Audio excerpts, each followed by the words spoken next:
여러분 이 제목을 보니까 누구 생각이 나십니까?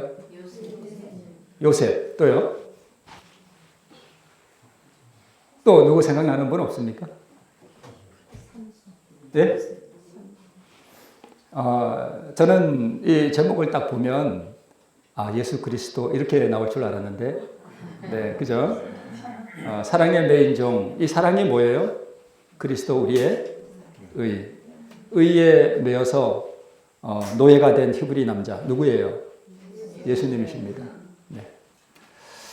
자, 우리 성경의 본문에 우리 출애굽기 21장에 이런 말씀이 있습니다. 내가 백성 앞에 세울 율례는 이러하니라. 내가 히브리 종을 사면 그가 6년 동안 섬길 것이요 제 7년에는 값없이 나가 저여할 것이며 단신으로 왔으면 단신으로 나가고 장가들을 쓰면 그 아내도 함께 나가려니와 상전이 그에게 아내를 주므로 그 아내가 남녀가 낳았으면 그 아내와 그 자식들은 상전에게 속할 것이요 그는 단신으로 나갈 것이로되 종의 진정으로 말하기를 내가 상전과 내 처자를 사랑하니 나가서 자유하지 않겠노라 하면 상전이 그를 데리고 재판장에게로 갈 것이요 또 그를 문이나 문설주 앞으로 데리고 가서 그것에다가 송곳으로 그 귀를 뚫을 것이라. 그가 영영이 그 상전을 섬기리라.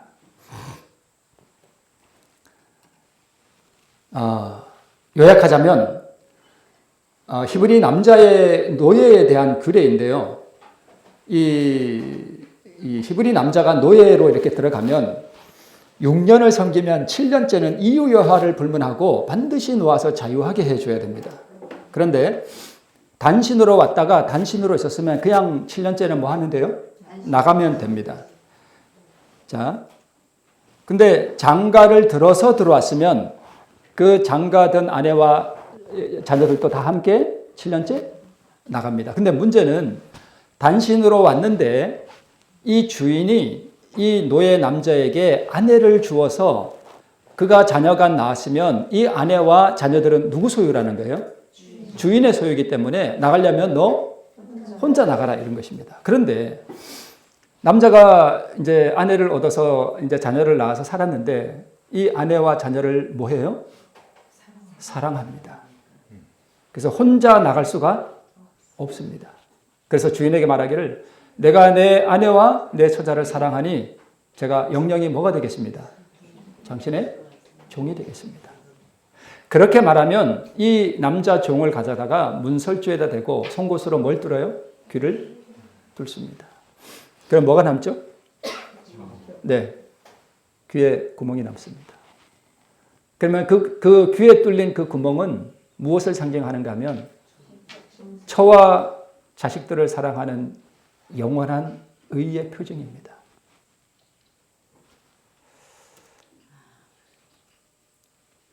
누구 같습니까?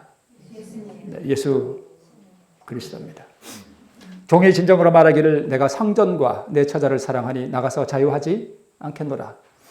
그러니까 이 종은 자기 아내와 자녀들을 사랑할 뿐만 아니라 누구도 사랑해요? 상전까지 사랑합니다. 무엇에 대한 표상인가 하면 영원한 성육신이에요.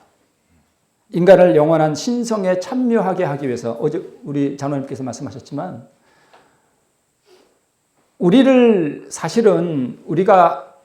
하나님께서는 우리를 무엇을 만들어 가시는가 하면 하나님으로 만들어 가시는 과정이 영원히 지속되는 거예요. 영원히 우리가 하나님이 될 수는 없지만 우리를 영원히 하나님으로 만들어 가는 그것이 하늘에서의 우리의 삶이에요. 그러니까 우리를 영원한 신성에 참여하게 하기 위해서 영원한 하나님이 인성의 속성에 참여하신 것입니다. 그래서 사랑의 메인종, 영원한 히브리 남자 노예, 그분은 바로 예수 그리스도이십니다. 그래서 그분은 우리를 형제라 부르기를 부끄러워 아니하셨습니다. 그리고 영원히 종이 되는 것을 부끄러워 아니하셨습니다. 그래서 하늘에 가서도 영원히 우리 예수님은 뭘 가지고 계셔요?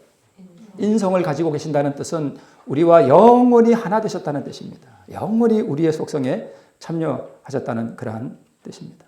이것이 첫 번째는 자기 포기와 영원한 희생을 통해 이루어졌고 두 번째는 뭐에 매여서요? 사랑에 매여서 영원히 자기를 포기해버린 우리 예수 그리스도의 영원한 의가 무엇인지가 우리 히브리서 출애굽기 21장에 있는 그 히브리 남자 노예의 규례에 대해 나타나고 있는 우리 예수 그리스도의 아름다운 의에 대한 표상입니다. 자기 포기, 자기 뜻에 대한 영원한 부정, 자기를 부인하고 아버지여 영원히 아버지의 뜻대로 하옵소서라고 하는 우리 예수 그리스도의 영원한 자기 희생이 이 가운데 잘 나타나 있습니다. 두 번째는 사랑의 묘입니다. 들으신 분도 있겠지만 저희 가정은 좀 불행한 가정이었습니다. 늘 그래서 저는 항상 어렸을 때 우울했던 것 같아요. 항상 마음이 우울했습니다. 왜냐하면 가정이 이렇게 화목하지 못하고 늘 이렇게 분쟁이 있고 아버지가 늘 술 먹고 다니고 그러니까 그리고 늘 저희 어머니가 이렇게 자주 도망을 다니시고 했으니까 저는 늘 이렇게 우울했던 것 같아요. 집에 오면 어머니가 이렇게 따뜻하게 맞아주는 그게 없고 어머니는 늘 장사 나가고 계시니까 한 번은 저희 어머니가 그때 대구 지성동 개고기집으로 도망을 갔습니다. 대구 사시는 분 계세요? 지성동에 아직도 개고기집 있나요? 그 옛날에 거기 개고기집이 많았대요. 그 개고기집으로 이제 40일 동안 예수님이 40일 광야에 가셨듯이 40일 동안 대구 지성동에 도망을 가셨다가 그 생선 장사하고 그 사랑받지 못하는 아내의 그 무슨 삶의 낙이 있겠어요. 예, 도망갔다가 어느 날 학교 갔다가 왔는지 하여튼 저희 아버지가 마당에서 저를 붙잡고는 울면서 성길아, 엄마 이제 갔다 그래요. 그러면서 저도 이렇게 눈물 뚝뚝 흘리면서 있을 때 잘하지. 가고 난 다음에 그럼 뭐해. 그래가지고 어느 이제 40일쯤 지났어요. 그리고 어느 날 그 옛날 집 그 이렇게 미닫이 문 있잖아요. 그 미닫이는 이게 꼭 이게 밀접이 안 돼요. 그래서 겨울에 그 찬바람이 황소바람이 들어와요.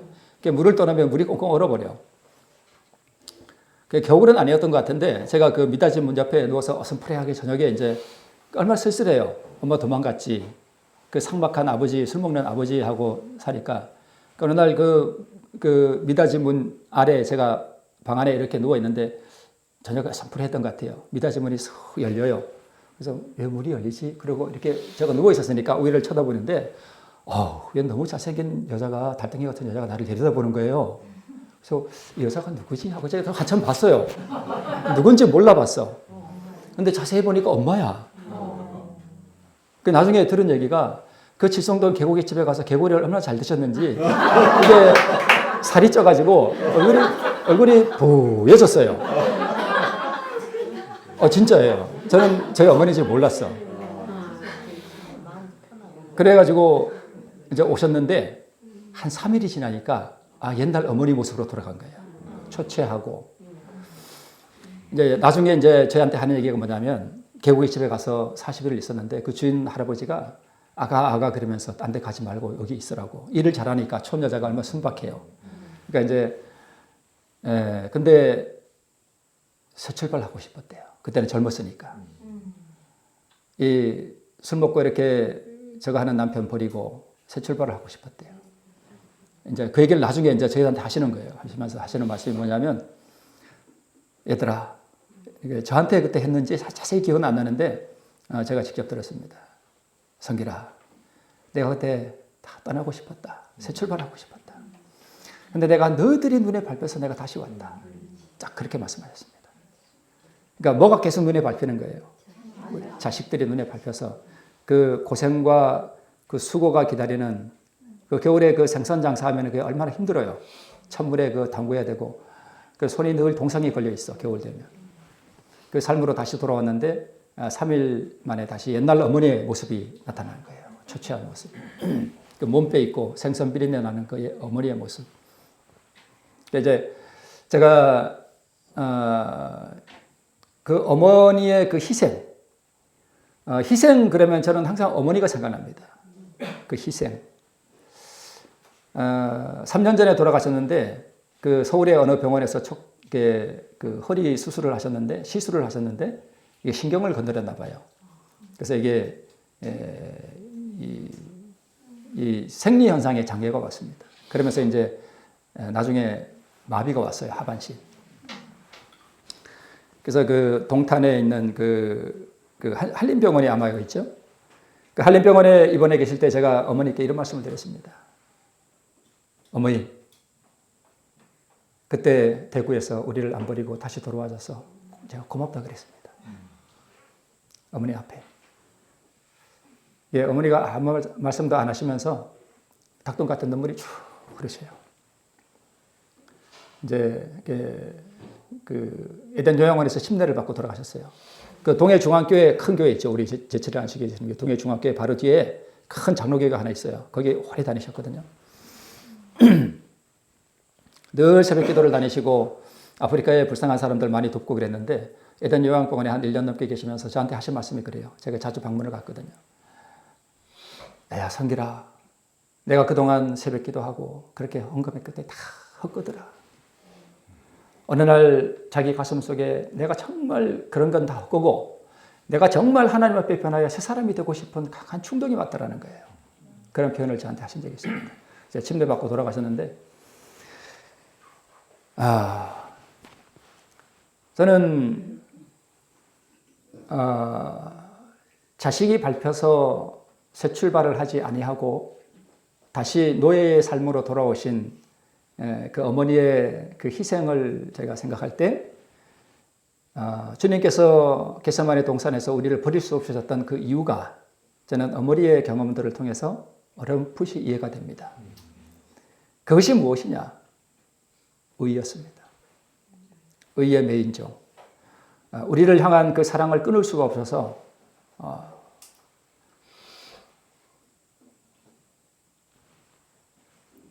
영원히 우리의 속성에 참여하신 그 예수 그리스도의 사랑의 매인종, 히브리 남자 노예로서 살아가신 우리 예수 그리스도의 영원한 사랑과 의를 저는 어머니의 그림자를 통해서 다시 한번 희미하게 봅니다. 종이 진정으로 말하기를 내가 상전과 내 처자를 사랑하니 나가서 뭐 하지 않겠노라? 자유하지 않겠노라. 이분이 바로 그리스도이셨습니다. 예수께서 얼마나 높은 데서 몸을 낮추셨으며 당신께서 얼마나 깊은 굴욕에까지 내려오셨는지 우리는 가늠조차 할 수 없습니다. 그리스도를 명상할 때 우리는 측량할 수 없는 사랑의 해안에 머무르게 됩니다. 우리는 이 사랑을 말하려고 노력하나 표현할 말이 없습니다. 사실 저는 제가 믿음으로 말미암은 의를 제가 설교한다고는 하지만 저는 예수 그리스도의 의에 대해서 저는 전혀 모른다고 말합니다. 저는 전혀 모릅니다. 우리가 예수 그리스도의 의를 알까요? 저는 장담하건대 정도의 차이는 있지만 우리도 그 의를 잘 모른다고 생각합니다. 우리는 하늘에 가서도 그 의를 영원토록 받으며 살아갑니다. 그 의가 얼마나 크고 얼마나 광대하고 얼마나 넓고 얼마나 높고 얼마나 깊은지 우리는 하늘에 가서 영원한 세월을 두고 그 의를 점점 깨달아갈 때마다 우리의 그리스도를 향한 사랑과 우리가 그리스도의 그 희생이 얼마나 무한한 희생이었는지에 대해서 영원토록 깨달아가게 됩니다. 우리는 영원토록 그 깊이를 알 수 없습니다. 만약 우리가 그 의의 깊이를 완전히 이해한다면 우리는 하나님이 됩니다. 하나님의 아들께서는 당신의 영광을 버리시고 자원하여 자신을 인성의 상태에 복종시키셨는지 어떻게, 그리고 어떻게 타락한 인간을 그 타락으로부터 희망과 기쁨과 하늘에까지 이끌어올리기 위하여 자신을 낮추사 종이 되시고 죽기까지 십자가에 죽기까지 복종하셨는지를 우리는 영원토록 완전히 이해할 수는 없지만 우리는 그 희미한 그림자를 이 땅에서 이러한 예증들을 통해서 또 기록된 말씀들을 통해서 천연계를 통해서 이 진리의 말씀을 통해서 우리가 조금 깨닫게 됩니다. 자원하여 종이 되는 또 하나의 이야기가 있습니다. 바로 아까 누가 말씀해 주셨던 누구요? 네, 유다입니다. 애굽에 곡식 사러 갔던 이야기를 우리는 잘 압니다. 과정은 생략하고요. 창세기 4장 16절에 유다가 가로되 우리가 내 주께 무슨 말을 하오리까? 무슨 설명을 하오리까? 어떻게 우리의 정직을 나타내리까? 하나님이 종들의 죄악을 적발하셨으니 우리와 이 잔이 발견된 자가 다 내 주의 종이 되겠나이다. 요셉이 가로되 내가 결코 그리하지 아니하리라. 잔이 그 손에서 발견된 자만 나의 종이 되고 너희는 평안히 너희 아버지께로 도로 올라갈 것이니라. 이제 유다가 요셉 앞에서 이렇게 이야기합니다. 그 후에 우리 아비가 다시 가서 곡물을 조금 사오라 하기로 우리가 이르되 우리가 내려갈 수 없나이다. 우리 말째아우가 함께하면 내려가려니와 말제아우가 우리와 함께함이 아니면 그 사람의 얼굴을 볼 수 없음이니이다. 주의 종 우리 아비가 우리에게 이르되 너희도 알거니와 내 아내가 내게 두 아들을 낳았으나 하나는 내게서 나간 고로 내가 말하기를 정령 찢겨 죽었다 하고 요셉이죠. 내가 지금까지 그를 보지 못하였거늘 너희가 이도 내게서 취하여 가려 한즉 만일 재해가 그 몸에 미치면 나의 흰머리로 슬피 음부로 내려가게 하리라 하니 아비의 생명과 아이의 생명이 서로 결탁되었거늘 이제 내가 주의 종 우리 아비에게로 돌아갈 때에 아이가 우리와 함께하지 않으면 아비가 아이의 없음을 보고 죽으리니 이같이 되면 종들이 주의 종 우리 아비의 흰머리로 슬피 음부로 내려가게 함이니이다. 주의 종이 내 아비에게 아이를 담보하기를 내가 이를 아버지께로 데리고 돌아오지 아니하면 영영이 아버지께 죄를 지으리다 하였사오니 청컨대 주의 종으로 아이를 대신하여 있어서 주의 종이 되게 하시고 아이는 형제와 함께 도로 올려 보내소서. 내가 어찌 아이와 함께 하지 아니하고 내 아비에게로 올라갈 수 있으리까? 두렵건대 제가 내 아비에게 미침을 보리이다. 저는 성경에서 가장 아름다운 이야기가 저는 이 이야기라고 생각합니다. 유다가 요셉 앞에서 했던 이야기. 이 이야기가 저는 성경에서 그리스도 우리의 의가 무엇인지 정말 잘 표현하고 또 사랑의 메인종 히브리 남자 노예의 삶이 어떠했는지 그 의가 얼마나 아름다운 것인지 잘 나타낸다고 저는 생각합니다. 그런데 오늘 유다와 야곱과 요셉과 이 베냐민이라고 하는 이 네 사람의 이야기가 베냐민은 여기서 말이 없습니다. 이 네 사람의 이야기가 저는 사람의 생각이나 사람의 말이 아니라고 저는 그렇게 이해합니다. 누구의 이야기예요? 하나님들의 이야기입니다. 유다가 지금 요셉 앞에서 한 이 이야기는 물론 유다와 야곱과 요셉 사이에서 나누어진 대화이지만 저는 이 대화는 하나님들의 이야기라고 저는 생각합니다. 왜 그런가 하면 여기서 야곱은 누구를 표상하는가 하면 아버지 하나님을 표상해요. 유다는요? 아들 하나님이세요. 예수 그리스도이십니다. 베냐민은요? 우리예요. 우리가 베냐민이에요. 그럼 요셉은 무엇을 상징할까요? 율법이에요. 왜냐하면 요셉이 이 형제들이 변화되었는지 변화되지 않았는지를 뭐예요? 테스트합니다. 율법이에요. 그래서 야곱, 그러니까 아버지 하나님과 아들 하나님과 이 율법 사이에서 일어나는 하나님들의 대화가 저는 이 유다가 요셉 앞에서 했던 이야기라고 저는 생각합니다. 자, 아비의 생명과 아이의 생명이 서로 몇 했대요? 결탁되었대요. 즉 아버지 야곱과 이 아이 베냐민의 생명이 서로 끊을 수 없는 줄로 연결되어 있듯이 아버지 하나님과 우리 죄인의 생명이 끊을 수 없는 줄로 묶여 있다는 것입니다.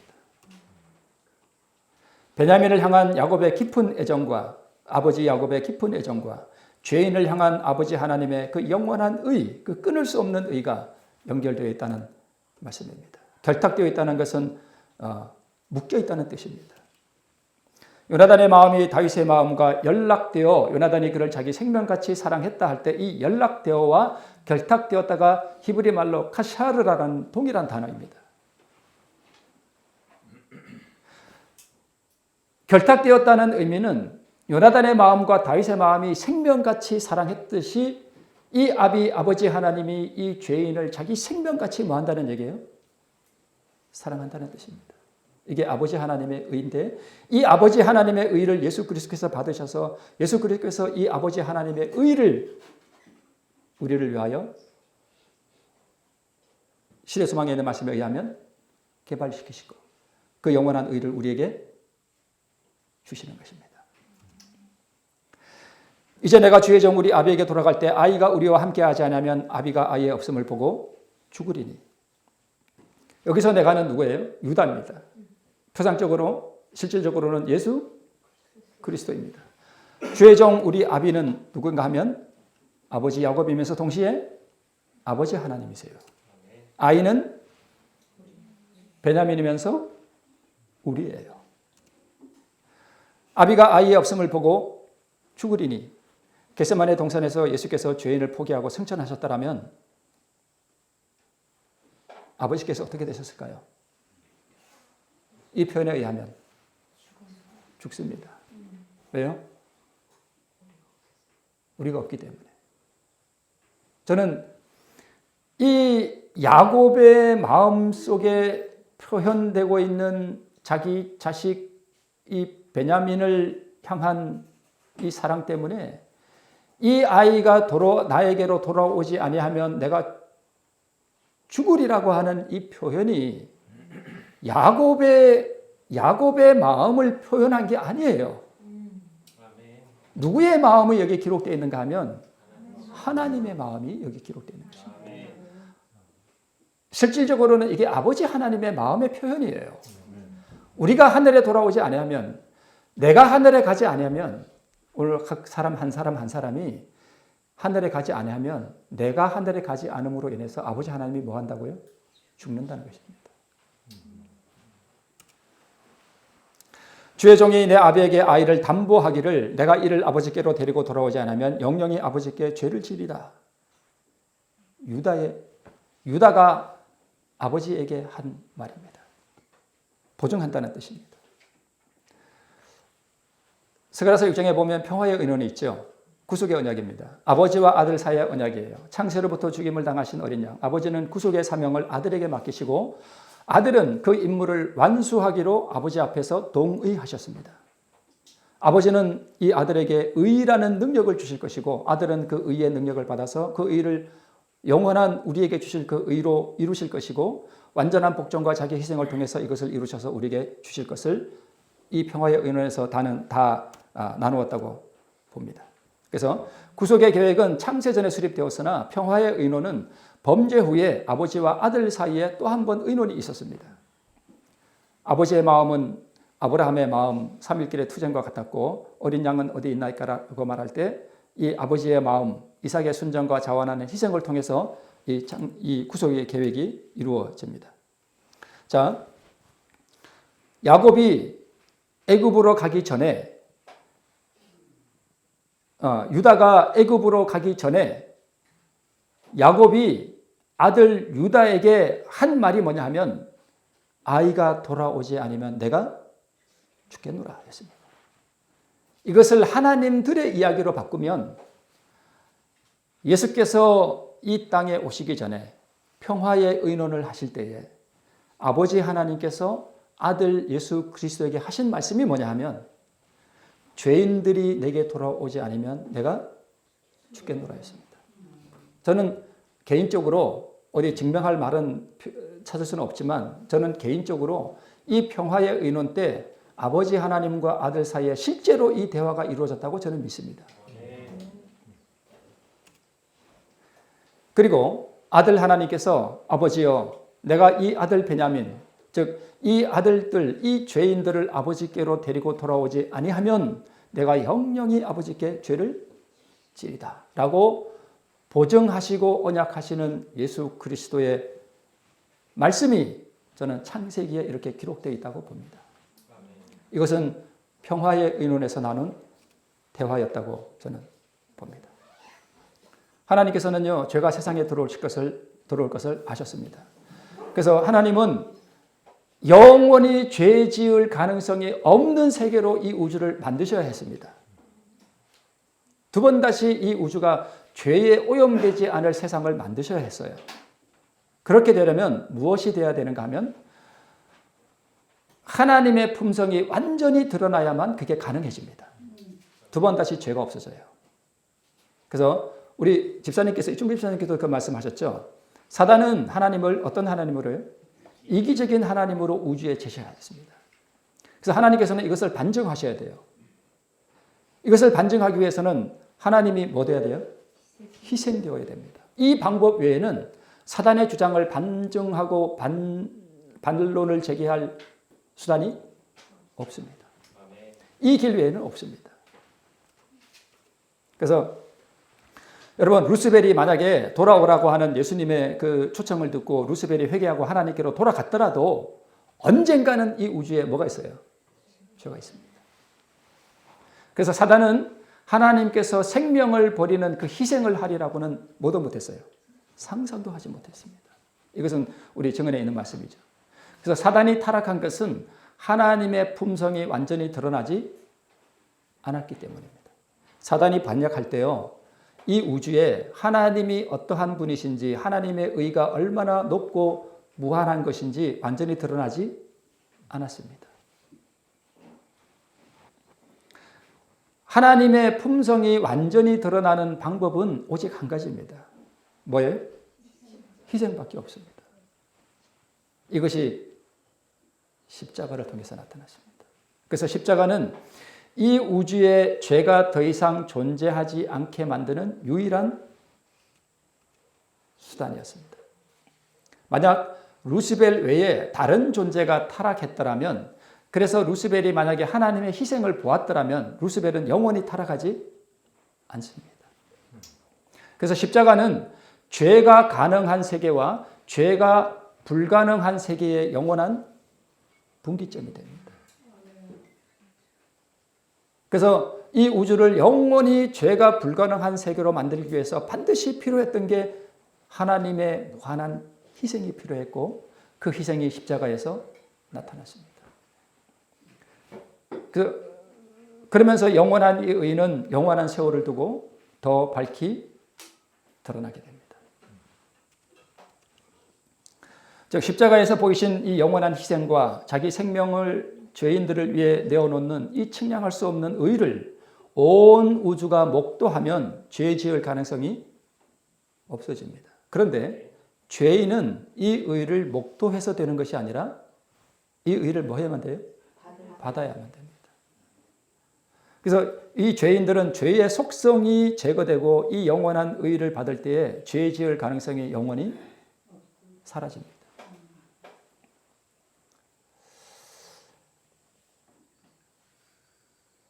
저희 아버지가 저희 어머니하고 많이 싸우고 그랬는데, 저희 아버지가 제가 어렸을 때, 젊었을 때 뇌출혈이 왔습니다. 그래서 서울대학병원에서 이제 삼척의료원에 갔다가 안 돼서 이제 서울대학병원을 갔는데, 거기서 며칠 있다가 2차로 터져버렸어요. 그 전까지는 이렇게 말도하고 기동을 했는데 2차로 딱 터지니까 이제 저는 그때 없었는데 저희 어머니가 그때 하신 말씀이 뭐냐면, 제 아버지가 어머니 하면서 입을 콱 다물면서 쓰러지더래요. 2차 이제 쓰러진 거예요. 그다음부터 이제 말도 못하고 입을 콱 다물고 이제 이게 그 아시죠? 그거. 예, 쓰러진. 그래서 이제 누워서 이제 말도 못하고 이제 있는데, 그때 저희 그 바로 위에 형이 그 충신대 신학 공부를 하고 있었습니다. 이제 그때 이제 형이 와서 그 서울대병원에서 아버지를 붙들고 기도를 하는 것입니다. 하나님, 그때 제가 있었어요.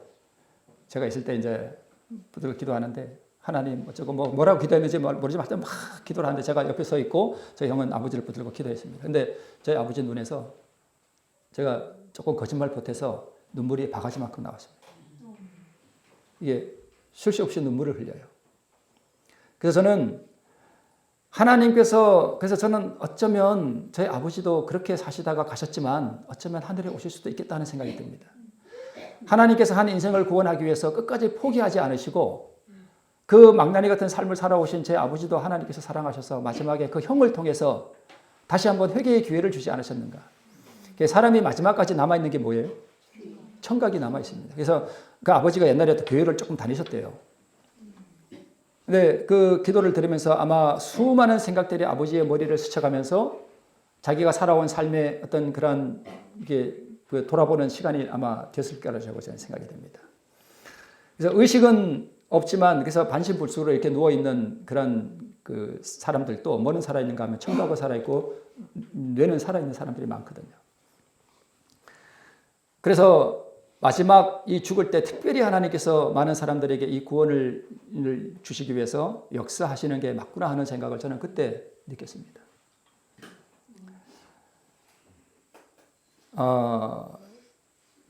그래서 우리가 이 예수 그리스도의 그 영원한 자기 희생, 그 우리들을 향한 끊을 수 없는 그 사랑의 줄에 매어서 자신을 영원히 우리의 인성 속에 던져버리신 히브리 남자의 그 노예의 삶, 그 영원한 자기 희생, 그것이 무엇인지를 우리가 어렴풋이 이해하고 그 사랑을 우리가 가슴속에 받아들이고 우리 예수 그리스도를 나의 개인의 구세주로 우리가 모시고 이 진보된 영적 세계의 삶을 살아갈 때 우리는 하늘에서 영원히 두 번 다시 죄를 반복하지 않을 그러한 하나님의 자녀가 되리라고 생각됩니다. 이 세상에 존재한 죄는 하나님의 품성을 완전히 드러내는 보조 수단이 되었습니다. 그죠? 그래서 이 우주에 영원히 죄가 존재하지 않게 되는 보조 수단이 되었고 근본적인 그 근간의 이유는 그리스도의 완전한 의가 되겠지만 그러한 면도 있습니다. 저는 이 사진을 이런 그림을 볼 때마다 말씀드린 저희 어머니가 생각이 납니다. 큰 희생 앞에 떨고 있는 이 인성, 운명 주어진 세계의 재난과 비탄이 이 예수 그리스도의 마음에 떠오를 때에 내가 만약에 사망에서 돌아선다면 아버지의 마음이 어떠할 것을 주님께서는 이때 아셨습니다. 주님께서 이 겟세마네 동산에서 기도하실 때 뭘 생각하셨을까요? 저는 개인적으로 그 평화의 의논에서 아이가 내게로 돌아오지 않으면 내가 죽겠노라 하신 아버지 하나님의 그 영원한 인생들을 향한 의를 주님께서 생각하지 않으셨을까 저는 생각합니다. 그래서 이 인성 떨고 있는 이 인성을 가진 그리스도께서 이 고민의 시간에 내가 상전과 내 처자를 사랑하니 내가 나가서 자유하지 않겠노라 라고 결정하시고 선택하시는 그 무한한 자기 포기를 하시는 예수 그리스도의 그 아름다운 희생을 통해서 나타난 그 그리스도의 우리의 의, 그것이 예수 그리스도의 가슴 속에 아버지 하나님을 사랑하시는 그 영원한 의와 죄인들을 사랑하셔서 아이가 나와 함께하지 않으면 다시 돌아오지 않으면 내가 죽겠노라 하신 그 아버지 하나님의 인생들을 향한 그 영원한 사랑을 생각하시는 그리스도, 그 다음에 자신의 가슴 속에 있는 이 죄인들을 향한 그 영원한 끊을 수 없는 사랑의 그 의, 예수님이 이때 두려우셨을까요? 두려우셨습니다. 우리 장로님 심장을 떼어주는 사건으로 말씀하시는데 맞아요. 자기 심장 떼주면 어떻게 돼요? 나는 죽습니다. 우리 주님께서 3일 만에 부활하실 것을 아셨지만 겟세마네 동산에 가시고 영원한 어둠이 그를 덮으시고 아버지 하나님께서 그를 떠나실 때 부활에 대한 보증을 보실 수 없으셨습니다. 주님은 십자가에 운명하실 때 사실은 어떤 면에서 영원히 죽으셨습니다.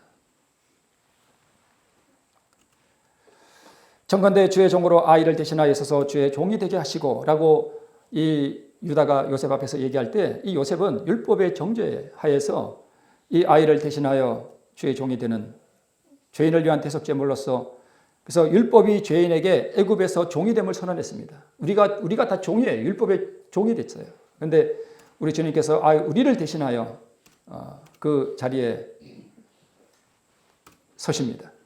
자, 청컨대 주의 종으로 아이를 대신하여 있어서 주의 종이 되게 하시고라고 하는 이 말씀 속에 지금 유다가 요셉의 뭐가 되겠다는 거예요? 종이 되겠다는 거예요. 이게 바로 뭐예요? 율법 아래 나시고 율법의 저주 아래서 율법의 요구를 이루시는 우리 예수님의 사명을 표상적으로 나타내는 것입니다. 그래서 아이를 뭐하여요? 대신하여. 원래는 우리가 율법의 종으로서 율법의 저주 아래 있어야 되는데 우리 주님께서 그 자리에 대신 들어가시고 우리를 대신하여 우리를 위하여 우리에게 주시려고 율법의 의를 이루시는 이 예수 그리스도의 사명이 지금 유다가 요셉 앞에서 하는 이 말씀 속에 나타나고 있습니다. 아이는 형제와 함께 도로 보내소서라고 하는 이 말 속에는 율법의 저주에서 우리를 해방하시고 죄책으로부터 우리를 자유하게 하시고 죄의 본성으로부터 우리를 자유하게 하시는 예수 그리스도의 사명이 아이는 형제와 함께 도로 올려보내소서, 죄인은 형제들과 함께 이 율법의 저주로부터 벗어나서 아버지께로 올라가게 하는 사명이 유다의 언행 속에서 나타나고 있습니다. 내가 어찌 아이와 함께 하지 아니하고 내 아비에게로 올라갈 수 있으리까? 자신에게 어떠한 희생이 따를지라도 죄인을 구원하시기로 결정하시는 우리 예수님의 모습을 우리가 앞에 그림으로 잠깐 보았듯이 했습니다. 아버지 야곱에 대한 사랑과 자기 형제들에 대한 사랑, 주의 종이 되게 하시고 내가 처자를 사랑하니 종이 되겠노라고 하신 우리 예수 그리스도의, 사실 여러분 자아 포기가 무엇이 우리로 자아 포기를 하게 만들어야 되는가 하면 바로 이거예요. 이 영원한 의가 우리로 하여금 자아 포기를 하게 만들어야 돼요. 때로는 우리가 억지로라도 자아 포기를 하게 하고 우리가 굴복하는 경험을 하지만, 우리가 결국은 우리 주님께서 나를 위하여 영원한 인성의 속성에 참여하시고 죄인의 속성에 참여하시고 율법의 저주 아래서 우리를 구원하여 스스로 율법의 저주 아래서 나시고 그 율법의 요구를 이루시고, 그 율법의 최종적인 요구가 무엇이냐면 너의 생명을 내놓으라는 것이에요. 그게 의라는 거예요. 그것을 이루기까지 영원히 자기를 희생하신 그 의가 우리로 하여금 굴복하게 만들고, 그 의가 우리로 하나님께로 이끌어가는 동력이 된다고 믿습니다. 그 외에 무엇이 우리로 하여금 그것이 가능하게 만들겠습니까? 그것을 우리가 가슴속에 받은 사람들이 하늘에 가서도 영원히 우리 예수 그리스도를 찬양하는 근거가 거기에 있지 않겠습니까? 그렇다면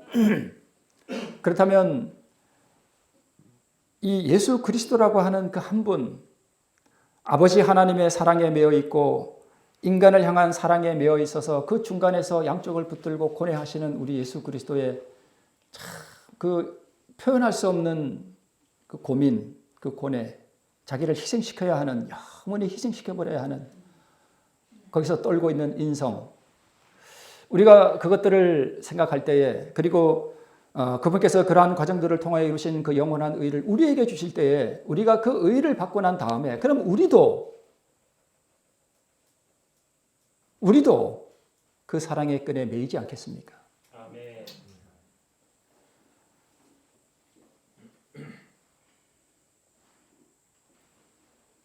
재판정에서 베드로를 바라보시던 예수 그리스도, 베드로가 언제 이 끈에 매였습니까? 이때였습니다. 이때 매어버렸습니다.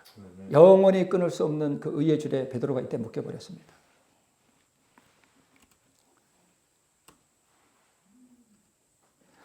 깊은 동정과 슬픔이 어린 눈, 창백하고 고통에 찬 그분의 얼굴, 떨리는 입술과 용서의 정이 서린 얼굴, 함께 거닐던 유대의 오솔길과 들판들, 실수하는 제자들을 길이 용납하신 그 주님과의 3년 반 동안 함께 동고동락하던 그 추억이 그 순간 베드로의 가슴속을 스쳐 지나갔습니다. 그 아름다운 추억들이 이 베드로의 가슴에 스쳐 지나갈 때 베드로는 영원히 그 사랑의 줄에 매어버립니다. 내가 진실로 내게 이르노니 젊어서는 내가 스스로 띠를 띠고 원하는 곳으로 다녔거니와 늙어서는 내 팔을 벌리리니 남이 내게 띠 띄우고 원치 않은 곳으로 데려가리라. 베드로는 주님께서 이 말씀을 하실 때 자기가 십자가에 채용될 것을 그때 알았습니다. 그런데 자기가 십자가에 죽을 것을 알면서도 베드로는 그것을 마다하지 않았습니다. 무엇이 그것을 가능하게 만들었는가? 무엇이 베드로로 하여금 그 영원한 사랑의 줄에 매어서 자기가 십자가에 채용될 것을 알면서도 주님을 떠날 수 없었는가? 그것은 용서하시는 그분의 의였습니다. 사랑의 매인종 히브리 남자 노예의 아름다운 삶이 베드로로 하여금 그를 영원히 그 사랑의 줄에 매이게 만들었습니다.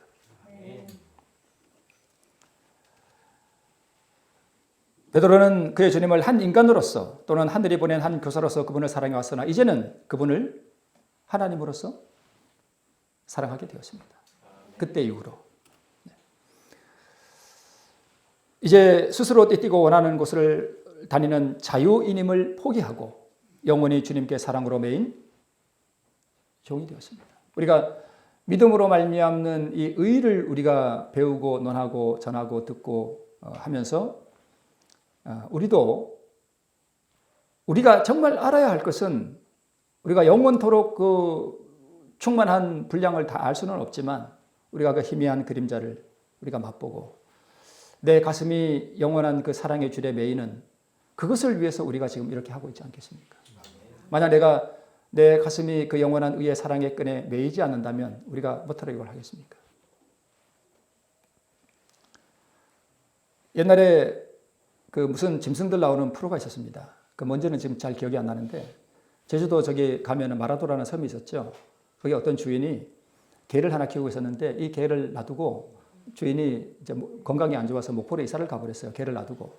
근데 이 개가 그 할아버지하고 맨날 그 낚시하던 바위가 있었어요. 그 바위에 가가지고 맨날 기다리는 겁니다. 바다를 보고. 그 주인을 기다리는 거예요. 이 주인은 어디 갔는데? 목포로 가버렸는데. 그러니까 동네 개들이 와서 맨날 그 개를 해코지해요. 개들도 알아요. 이게 주인 없는 개라는 거. 저는 무엇이 그 개로 하여금 그렇게 맨날 그 파도가 치나 비가 오나 그 떨면서 그 갯바위 위에서 그 주인을 기다립니까? 무엇이 그렇게 만들었습니까? 할아버지와 함께 했던 아름다운 추억이었습니다. 그 추억이 뭐예요? 우리로 말하면 그리스도 우리의 의입니다. 무엇이 우리로 하여금 그리스도와 이게 동행하게 만드는가? 우리가 매일 이 자신을 낮추고 그리스도의 의가 내 가슴속에 들어올 때 그분이 어떠한 분임을 알아가는 그 영원한 순결하심과 그 거룩하심과 그분의 성품의 그 아름다우심과 베드로가 주님을 바라볼 때 느꼈던 그 예수 그리스도의 그 무한한 동정심과 자비와 그 충만한 헤세드 그것을 늘 경험했기 때문에 그것이 베드로가 그에게 매였던 것처럼 걔가 그 주인의 그 추억에 매였던 것처럼 우리도 이 그리스도 우리의 의라고 하는 이 아름다운 사랑에 매일 때 우리도 그러한 사람이 되리라 생각이 됩니다. 가장 행복한 사람은 누구입니까? 주님과 그자한 사랑의 추억에 매여 스스로 종이 되기를 선택하는 사람이 가장 행복한 사람이고 그는 사랑 안에서 영원한 자유인입니다. 내가 자유하지 않겠노라 했지만 그는 영원한 자유인입니다. 사랑 안에서 그 영원한 의 안에서 내가 하늘에 없으면 아버지 하나님이 죽으십니다. 내가 대단해서가 아니라 우주의 티끌 같은 이 행성의 티끌 같은 인생을 사랑하시는 그 무한한 사랑이 아버지 하나님으로 하여금 그렇게 만듭니다. 자아 포기를 가능하게 하는 것은 나의 결정과 선택력이 아니라 나를 위하여 나를 대신하여 나에게 주시기 위하여 자기의 그 영원한 생명을 희생시키시고 의를 이루신 영원한 은혜의 능력임을 기억하면서 우리 모두가 그 사랑의 줄에 매이는 그 영원한 히브리 남자 노예의 사랑에 매이는 우리 모두가 되기를 기원하면서 말씀을 드립니다. 기도하고 마실까요? 아버지 하나님, 인류가 타락했을 때에 아버지 하나님과 아들 하나님께서 나눈 대화를 살짝 엿볼 수 있도록 은혜를 주셔서 감사합니다. 아무개가 이곳에 나와 함께 하지 아니하면 내가 죽겠노라고 하신 아버지 하나님의 영원한 의, 아이를 데리고 돌아오지 아니하면 내가 영원히 죄인이 되리라는 예수 그리스도의 그 영원한 자기 희생의 동의, 이 영원한 의를 우리가 깨달아 알 수 있도록 성령 하나님 우리에게 빛으로 오시고 이 영원한 의를 우리가 심령에 받을 수 있도록 이 은혜의 사랑에 우리가 굴복하는 저들 되기를 원합니다. 저는 무력하고 연약하오니 아버지 우리를 붙들어 주시옵소서. 우리 모두에게 이 영원한 의가 충만하고 그 영원한 의에 매여 주님과 함께 저 복락의 나라에까지 걸어 들어가는 우리 모든 성도가 될 수 있도록 거룩하신 신들의 능력이 우리 모두와 함께 하시기를 우리 구주 예수님의 이름으로 기도합니다. 아멘.